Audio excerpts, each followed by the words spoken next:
कैसे हो दोस्तों। उम्मीद करते हैं आप सब बढ़िया होंगे। सबसे पहले तो दोस्तों आपको बता दें कि बहुत ही दुखद घटना हुई है। जो असम राइफल हमारी एक फोर्स है, उसके ऊपर दोस्तों मणिपुर में अटैक हुआ है, जिसमें 7 या 9 के करीब जो हमारे जवान थे वो शहीद हो गए, जिसमें एक पूरे परिवार भी शहीद हुआ है, एक ऑफिसर का। दोस्तों बताया जा रहा है कि सेना की टुकड़ी पर घात लगाकर बैठे आतंकियों ने हमला किया है। इस हमले में असम राइफल्स के सीओ समेत 5 जवान शहीद हो गए।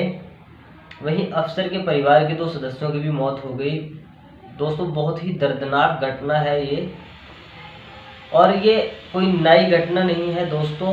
ऐसी हर रोज़ ऐसी घटनाएं हमारे सामने आती ही रहती हैं, कहीं ना कहीं से। कभी जम्मू कश्मीर से दोस्तों, कभी असम से, कभी अब ये मणिपुर का मामला आपके सामने है। लगातार ऐसी घटनाएं हमारे जवानों के साथ घटित होती रहती हैं, जो कि नहीं होनी चाहिए दोस्तों, क्योंकि वो जवान जो शहीद हुआ है उसका भी परिवार है और उसका भी पीछे इंतज़ार करने वाला है कोई। तो ऐसा किसी के साथ भी नहीं होना चाहिए। ये बहुत ही दर्दनाक घटना है। लेकिन दोस्तों इनका जो एक तोड़ है दोस्तों, वो किस प्रकार से हम हासिल कर सकते हैं, इसके लिए हमारी जो नीति है, विदेश नीति है, वो स्ट्रॉन्ग होनी चाहिए, जो कि बिल्कुल भी प्रतीत नहीं होती कि स्ट्रॉन्ग हमारी विदेश नीति है। आप देख सकते हैं दोस्तों कि जो जवान शहीद हुए हैं उसमें जो बताया जा रहा है आतंकियों के बारे में, वो म्यांमार से आए थे आतंकी, जिन्होंने हमारे जवानों के ऊपर हमला किया है। तो एक छोटा सा देश दोस्तों इस प्रकार की हरकत इतनी बड़ी जनसंख्या और इतनी बड़ी फोर्स वाले देश के साथ कर सकता है, तो आप विदेश नीति का अंदाज़ा लगा सकते हैं कि कितनी स्ट्रॉन्ग है, कितनी मजबूत है। इसके ऊपर दोस्तों ध्यान देना चाहिए सरकार को, क्योंकि दोस्तों आपको याद होगा कि जब 2016 में नोटबंदी करते वक्त मोदी जी ने कहा था कि इससे आतंकवाद की कमर टूट जाएगी, लेकिन कमर आतंकवाद की तो नहीं टूटी, हमारे जवानों की हर रोज़ टूट रही है इस प्रकार की घटनाओं से। और मोदी सरकार इस पूरे मामले पर चुप है। अगर इसमें एक पॉइंट और है दोस्तों, अगर यही घटना हमारे पड़ोसी मुल्क पाकिस्तान की तरफ से होती, तब आप देख सकते थे कि किस प्रकार से पूरा माहौल क्रिएट किया जाता।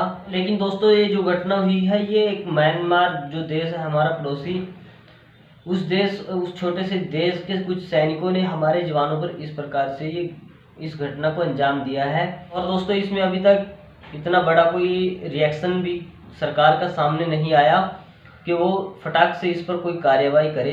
तो दोस्तों कहीं ना कहीं ये दोहरी नीति या ये विदेशी जो नीति है हमारी, ये कमज़ोर होने का ही एक नतीजा है हमारे सामने, कि हम हर रोज़ कहीं ना कहीं अपने सैनिकों को इस प्रकार से शहीद करवा रहे हैं, इस प्रकार से मरवा रहे हैं। तो इसको लेकर दोस्तों सरकार को ज़रूर ध्यान देना चाहिए। और दूसरी बात, देश में इतनी उथल पुथल मची हुई है दोस्तों कि आप अंदाज़ा नहीं लगा सकते। आपने देखा होगा दोस्तों कि त्रिपुरा में किस प्रकार से वहाँ पर एक धर्म विशेष को टारगेट किया गया, उनको नुकसान पहुँचाया गया बांग्लादेश की घटना को लेकर। जो कि बांग्लादेश में घटना घटी है वो भी निंदनीय है, लेकिन दोस्तों उसका बदला अपने देश के नागरिकों से लेना कहाँ तक जायज़ है। ये दोस्तों कहीं ना कहीं एक घटिया सोच लोगों के दिमाग में बैठा दी गई है कि आप धर्म के नाम पर किसी धर्म को इस प्रकार से टारगेट करो, इस प्रकार से नुकसान पहुंचाओ कि वो यहाँ पर फल फूल ना सके।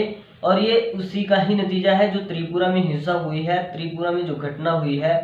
और उसके बाद अब दोस्तों उसके विरोध में जो वहाँ पर अमरावती में हो रहा है वो भी बहुत निंदनीय है। उनकी दुकानों को टारगेट कर करके वहाँ पर नुकसान पहुँचाया गया। तो इस प्रकार की घटना बहुत ही निंदनीय है। सरकार को चाहिए कि इनके खिलाफ भी सख्त से सख्त एक्शन लिया जाए। और जिनको दोस्तों एक्शन लेना चाहिए वो अपने चुनावी कार्यक्रमों में व्यस्त हैं। आपको बता दें दोस्तों, जो देश के गृह मंत्री हैं अमित शाह जी, वो आजमगढ़ में आए हुए थे और वहाँ पर अपनी चुनावी जुगलबंदियों में व्यस्त थे। उनको देश के हालात से क्या लेना देना, ये उनके बयानों से ही प्रतीत होता है दोस्तों। जिस प्रकार से वो लगातार अपने कार्यक्रमों का अंजाम दे रहे हैं, यूपी हो या कहीं दूसरे स्टेट में उनको चुनाव के लिए जाना हो, तो उन्होंने वहाँ पर क्या भाषण दिया है उसका कुछ हिस्सा मैं आपको बता देता हूँ दोस्तों। दरअसल दोस्तों आजमगढ़ में स्टेट यूनिवर्सिटी की आधारशिला रखी है अमित शाह जी ने। इस दौरान अमित शाह ने समाजवादी पार्टी पर जमकर निशाना साधा। उन्होंने कहा कि आजमगढ़ को सपा शासन में दुनिया भर में कट्टरवादी सोच और आतंकवाद का अड्डा माना जाता था।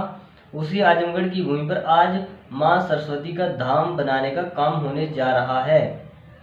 यानी कट्टरवादी एक तरह से उन्होंने आतंक से ही इसको जोड़ दिया है दोस्तों।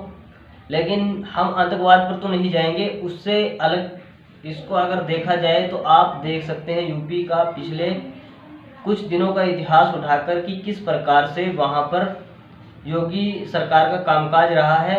आप पुलिस का ही रिकॉर्ड वहां का उठाकर देख सकते हैं कि कितनी मौतें पुलिस कस्टडी में वहां पर हुई हैं। और पिछले दिनों जब अमित शाह जी वहां पर आए थे तो उन्होंने कहा था कि एक 16-17 साल की लड़की भी गहने लाद कर, वैसे तो पहले उन्होंने ये वर्ड जो बोला था लाद कर, यही उनका थोड़ा अटपटा था, लेकिन अगर उन्होंने बोल भी दिया तो अब उन्हीं के इस बयान के बाद दोस्तों कल ही यूपी में 3 घटनाएं ऐसी हुई हैं जिसमें महिलाओं के साथ छीना झपटी की गई और महिलाओं से छीना झपटी के दौरान वो गहने छीन लिए गए। और गृह मंत्री साहब कहते हैं कि यूपी में अब 16 साल की लड़की भी गहने लाद कर चल सकती है। जब बड़ी उम्र की महिलाएं ही सेफ नहीं हैं तो छोटी उम्र की लड़कियां किस प्रकार से अपनी सुरक्षा कर पाएंगी।